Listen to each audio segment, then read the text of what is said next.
What happened to you, man? You were good like 5 minutes ago.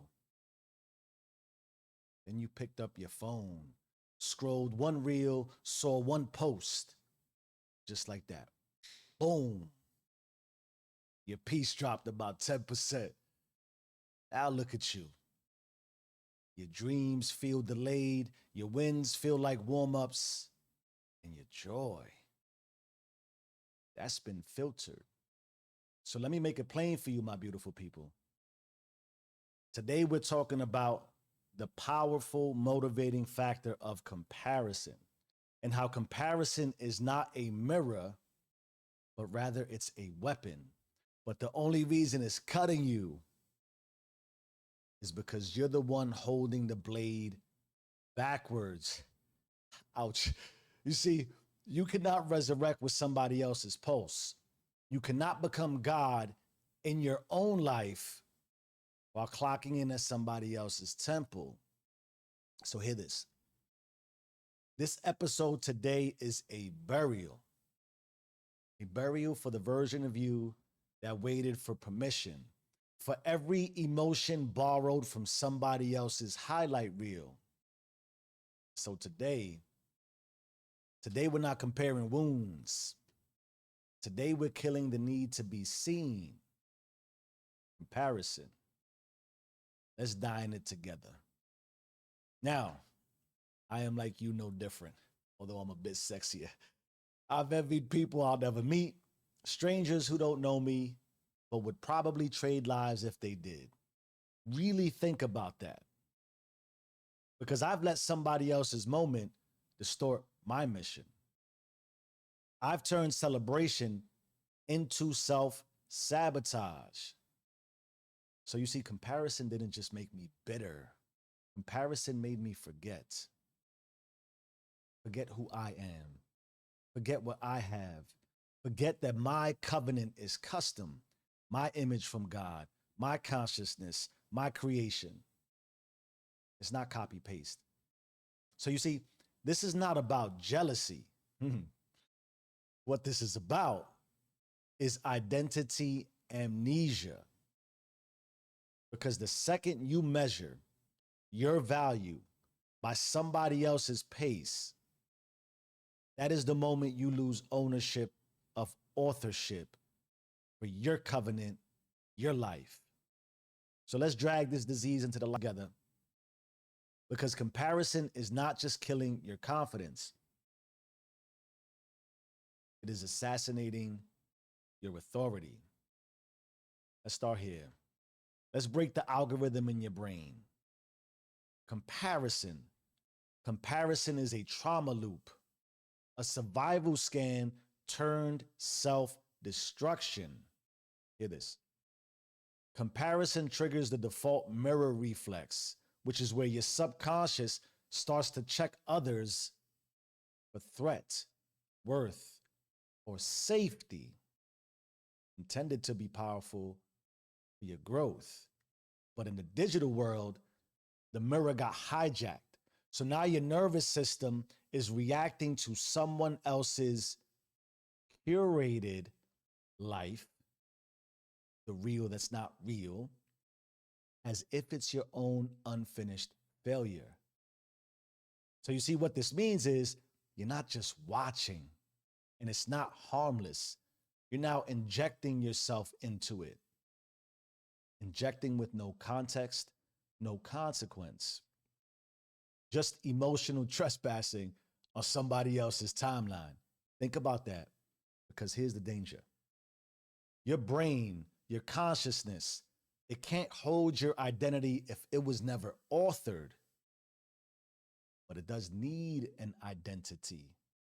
So in the absence of you governing you, it grabs patterns, proximity, pixels. And now you feel behind with no race. You feel less than with no enemy. You confuse their vision as your measurement and your vision as their competition. Let me tell you what that is not. That is not growth. That is you ghosting your own process. And the longer you ghost it, the harder it is to hear your own voice until silence becomes identity and identity becomes imitation. That is why do you starts with disrupt. Because if you don't break the reflex, you'll mistake scrolling for scripture. So here's the override. Here's how we bring death to comparison. We kill the loop with the do you. 5 moves, 1 identity. We start with disrupt. You disrupt the pattern. Catch the exact trigger, not just social media. It's her page, his flex, that friend who never stops posting. I know you know what I mean. Is the practical move. The moment you feel the pull, just close the app, break the mirror. Then you want to own it. And you want to own the imprint. Let me ask you, who taught you your value was measured in pace? Who convinced you someone else's highlight is your failure? Own the lie so you can uproot the root. Then we want to yield. And you know we yield to remembrance, which means stop yielding to reels, yield to source. Ask, what is God still building in me? And then watch them win and bless their win out loud. Consecrate the observation instead of resenting it. Celebrate for them. Then you want to observe, and you observe without absorbing. Scroll doesn't have to equal soak. Watch without wearing it. Observe the feed without turning it into your own reflection. And you unleash, and you know we unleash unapologetic movement. Reground your assignment. Get back to your covenant. Write it, speak it, even post it if you must. But from covenant, not comparison.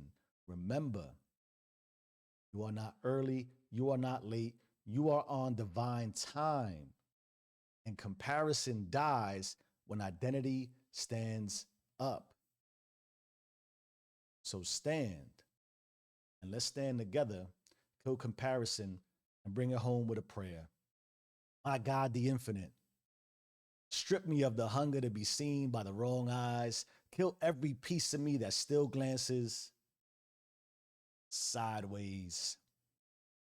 Let me resurrect with blinders, not from ignorance, but from focus. Help me bless the ones ahead of me, not because I need their path, but because it reminds me mine is still sacred. And when I feel unseen, remind me that you saw me first, that my future sees me now, and that my silence is still being recorded in heaven. I don't want a spotlight. I want to scroll with my name on it.